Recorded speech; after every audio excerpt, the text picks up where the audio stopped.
Harka kee jabeeffadhu tumii jiisi geeshee koo kana na dhaggeeffadhu kunisii fi deessee koo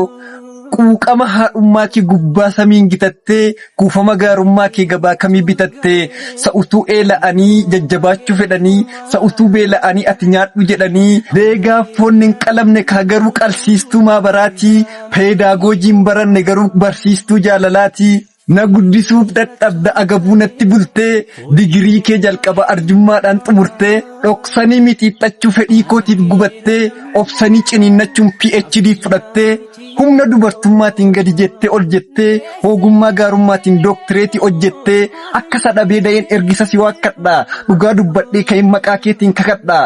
jedhee tan si affeera ergaan koo yoo si geesse fayyaaf umurii dheeraa naa jiraadhu yaadeesse. Harmeko, harmeko.